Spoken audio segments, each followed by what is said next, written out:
Welcome to south tell kitchen. ఇవాళ మనము మన కిచెన్లో పాలకూర పులుసు ఎలా వండుకోవాలో తయారు చేసి చూద్దాము. దానికి కావాల్సిన పదార్థాలు చూడండి. నేను చిన్నవి ఇలా ఉన్న చిన్నవి 3 కట్టలు పాలకూర అయితే తీసుకున్నాను. ఇట్లాగా దీనికి కావాల్సినవి 2 ఉల్లిపాయలు, టమోటా, కొంచెం చింతపండు, 4 పచ్చిమిరపకాయలు, రుచికి సరిపడినంత కారము, పసుపు, ఉప్పు. ఇవే ఫ్రెండ్స్ సింపుల్ ఇంగ్రీడియంట్స్. సింపుల్గా ఎలా తయారు చేసుకోవాలో నేను చేసి చూపిస్తాను మీకు. చూడండి ఫ్రెండ్స్, ఇలా కట్ చేసుకుందాము. 3 కట్టలు కూడాను శుభ్రంగా కడిగి వేసుకుందాం.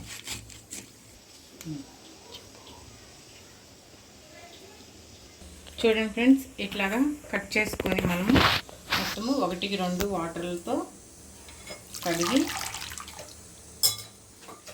ఇంకొకసారి కూడా 1కి 2 సార్లు కడుక్కొని చక్కగా ఆకుని ఉడకపెట్టుకుందాం. ఇలా మొత్తము 3 కట్టలు కూడా శుభ్రంగా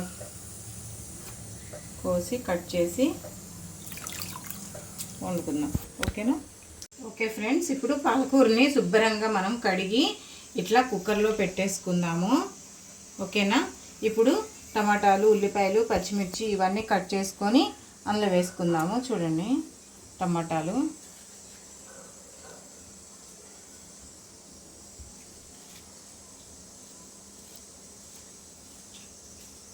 ఇలా కట్ చేసుకొని వేసేసుకున్నాము. టమాటాలు,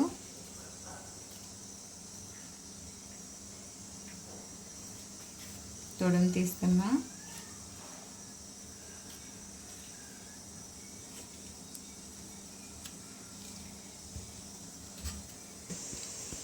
కొంచెం చింతపండు పులుపు కోసం.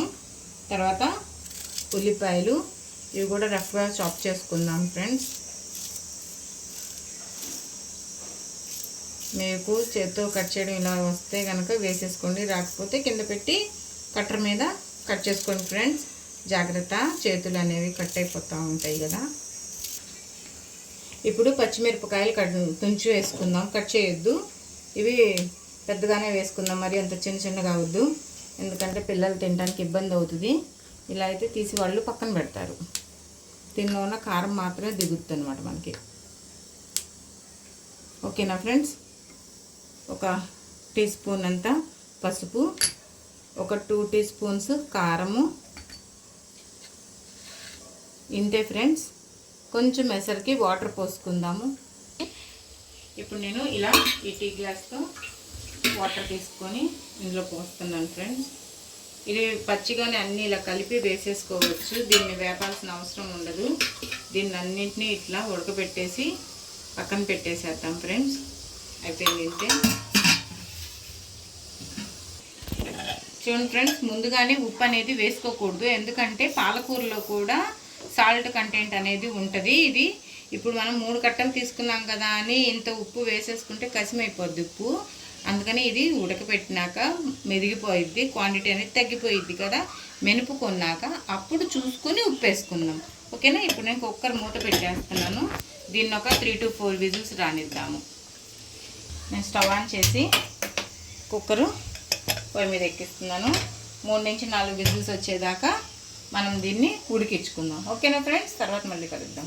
ఫ్రెండ్స్, ఇందాక మనం పాలకూర ఉడికి పెట్టుకున్నాం కదా, మొత్తం ఉడికిపోయింది. దీన్ని ఇప్పుడు మెత్తగా మెనుపుకుందాము. జాగ్రత్త, గట్టిగా అనకండి, అట్లా చిన్ని మీద పడుతుంది.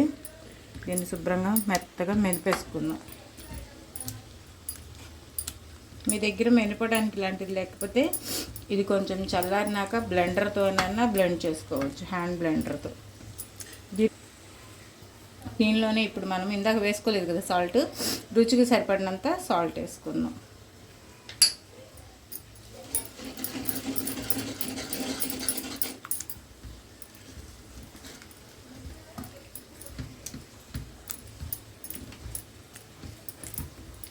పాలకూరని మెత్తగా ఇలా మెదిపేసుకుందాము. ఫ్రెండ్స్, ఇందాక మనం పాలకూర ఉడికి పెట్టుకున్నాం కదా, మొత్తం ఉడికిపోయింది. దీన్ని ఇప్పుడు మెత్తగా మెనుపుకుందాము. జాగ్రత్త, గట్టిగా అనకండి, అట్లా చిన్ని మీద పడుతుంది. దీన్ని శుభ్రంగా మెత్తగా మెనిపేసుకుందాం. మీ దగ్గర మెనపడానికి ఇలాంటిది లేకపోతే ఇది కొంచెం చల్లారినాక బ్లెండర్తోనైనా బ్లెండ్ చేసుకోవచ్చు, హ్యాండ్ బ్లెండర్తో. దీనిలోనే ఇప్పుడు మనం ఇందాక వేసుకోలేదు కదా సాల్ట్, రుచికి సరిపడినంత సాల్ట్ వేసుకుందాం.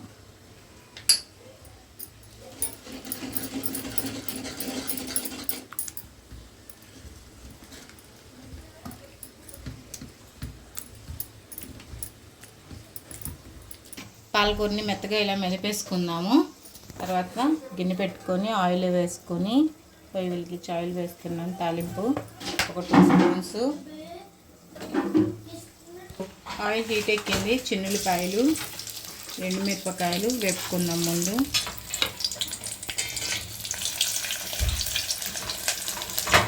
ఒకటే కొంచెం తాలింపు గింజలు, ఆవాలు, జీలకర్ర, తాలింపు ఫ్రై చేసుకుందాము. ఇవి ఫ్రై అయిపోతున్నాయి.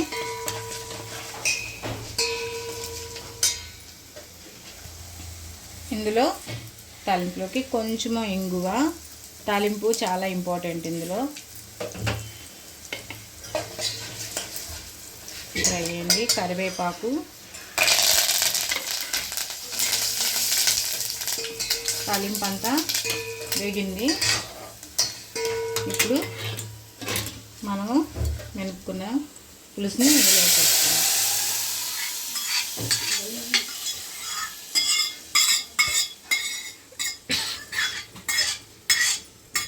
ఎలా తయారు చేసుకోవాలో ఫ్రెండ్స్. ఎంతో రుచికరమైన పాలకూర పులుసు రెడీ అయిపోయింది. మీకు కనుక మా వీడియోస్ నచ్చినట్లయితే షేర్ చేయండి, సబ్స్క్రైబ్ చేయండి, లైక్ చేయండి. మరిన్ని మంచి మంచి రుచికరమైన వంటలతో మళ్ళీ మీ ముందుకు వస్తాం. Thank you.